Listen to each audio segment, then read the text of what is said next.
friends, welcome back to She's At It Again. We're going to be making our oat bars today out of the chocolate chips we made in the last video. And when I say made chocolate chips, yes, there was a video on how to make chocolate chips, but those are made with honey and not sugar, so that's the reason we took all the time to go through all that effort to make chocolate chips. So we're going to call these Katie's oat bars because Katie, my neighbor that we love, gave me this recipe, and she gave me a sample of these, and we kind of cannot get enough of these. So we want to share this with you. We're going to start out with bananas, and when I say overripe bananas, this is what I'm talking about. I took these out of the freezer earlier this morning so they would thaw, but 2 of them are brown just from being in a bag in the freezer, not having their protected peel on it, and then the other one's overripe too, but just not quite as brown. So we're going to give these a little stir. To this recipe goes together pretty quick. You'll see what I'm talking about. So my oven is preheated to 350, or is preheating to 350 right now. It'll probably beep in just a minute. So 3 overripe bananas, and don't try to get away with using ones that have a little bit of green on them or maybe one little brown spot. These need to be really overripe. Okay, 3 bananas, 1.25 cups of quick oats. And when I say quick oats, I'm talking about quick rolled oats. It'll say quick on the label somewhere. Don't use whole oats because they won't be quite as smooth as these.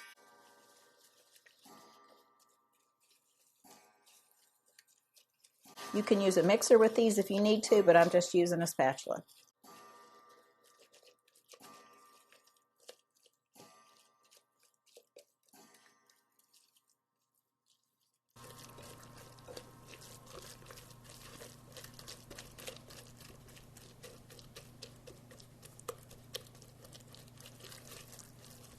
All right, to this, we're going to add 1/4 cup. You can use peanut butter if you want. I've used peanut butter in the past, but I'm going to use almond butter with these.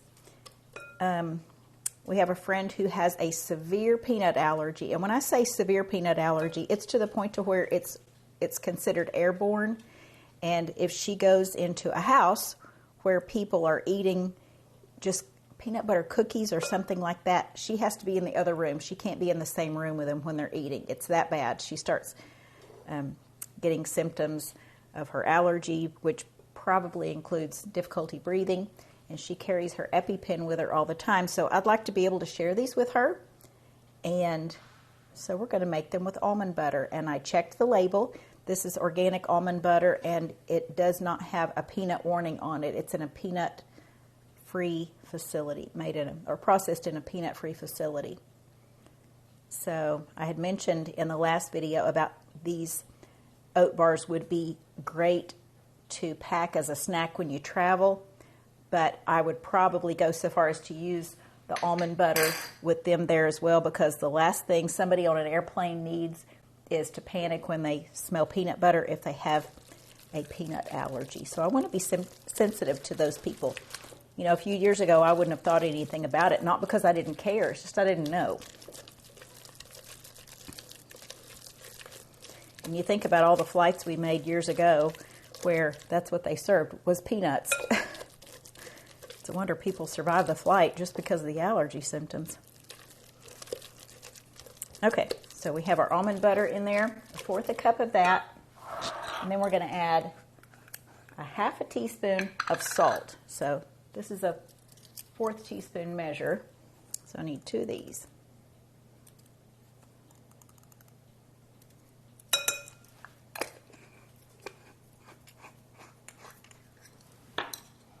We're going to need a teaspoon of vanilla, and I'm always talking about my vanilla from the jar. This is my homemade vanilla, and you can see the date on this, August the 8th of 2020. That's how long this has been brewing. Apparently, I got very bored during the pandemic and decided to make vanilla because I have several jugs of these. Now, the easiest way for me to get this out is to use this medicine dropper. If you don't have one of these, go to the drugstore. Usually they'll give you these for free, especially if you have little kids. All right, I need a teaspoon of vanilla. Find my teaspoon mark on here.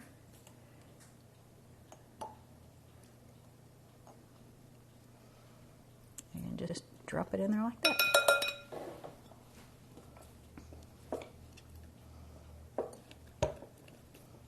This vanilla is made with organic vodka made with sugar cane. So that's kind of a novelty, but plus I like the really cool bottle. To that, we're also going to add a half teaspoon of baking powder. Not baking soda, but baking powder.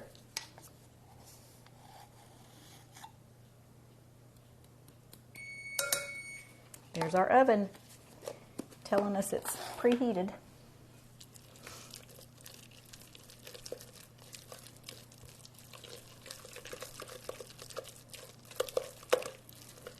Get that real smooth and mixed in together. And we're only going to add about a tablespoon of honey. This is an optional thing, but Katie added it to hers. Whoops. Katie added it to hers, so we're going to add it to ours.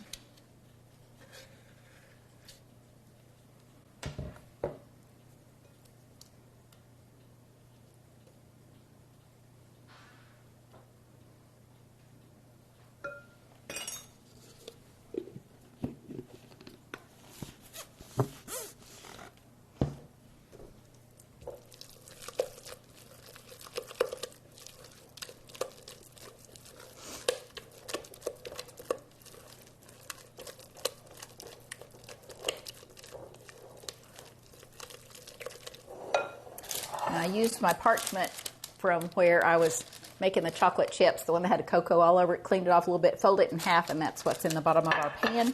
You'll need to put parchment in this because when these bake, they're still kind of sticky, and you'll want that in there.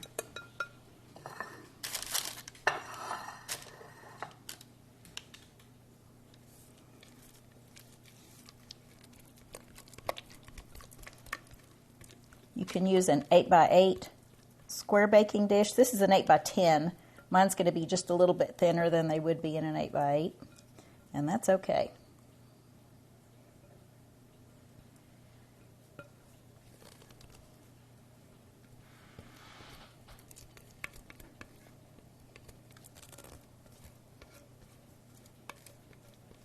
This smells really, really good even right now. It's not baked yet.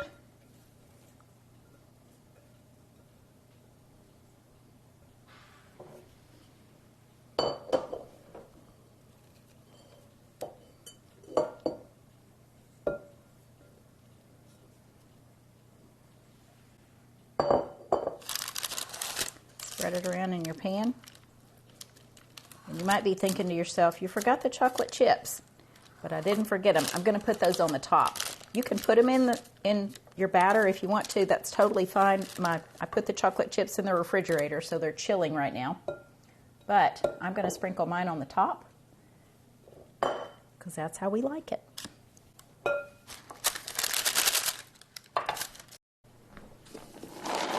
My husband just notified me a while ago I had cocoa on the handles of the refrigerator.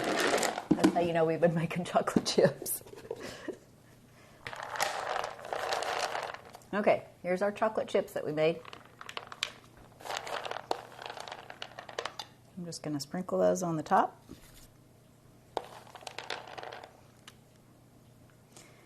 They just look like little balls of cocoa right now, kind of matte, kind of flat looking, but they get a little shinier once you bake them. Not that that would make any difference in the taste. Oh, I got two doggies standing there staring at me. They think this is something else, apparently.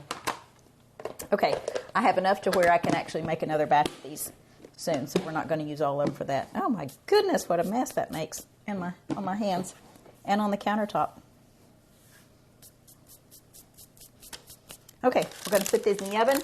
Again, we're going to bake them at 350 for about 25 to 30 minutes.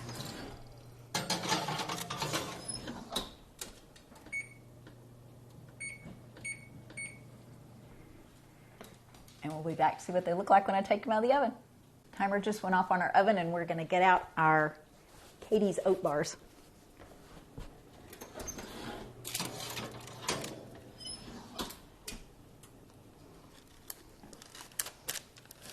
All right, this is what they look like.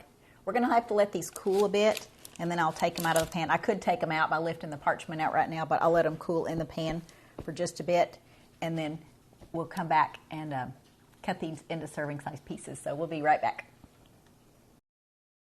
Okay, our oat bars have cooled off just enough to where I think we can slice them, but I'm not necessarily going to take them off the parchment.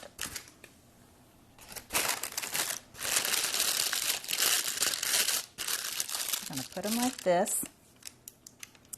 I would say this would easily make 12 servings. I think that's what I cut mine into last time. Slice them like that.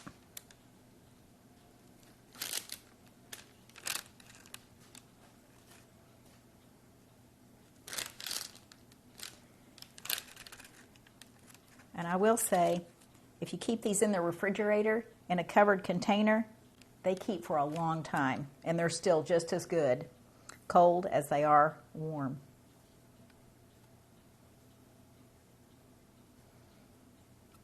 Put that back on there. These smell so incredibly good.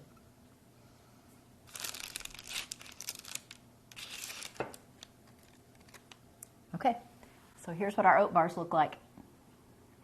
Nice and warm, and they smell absolutely delicious. These, of course, are made with almond butter, but you can make them with peanut butter. Keep them in the fridge.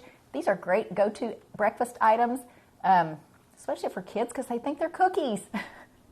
So, hope you've enjoyed this. I hope you give these a try. The recipe is in the description, as always, and we look forward to sharing something again with you real soon. See ya.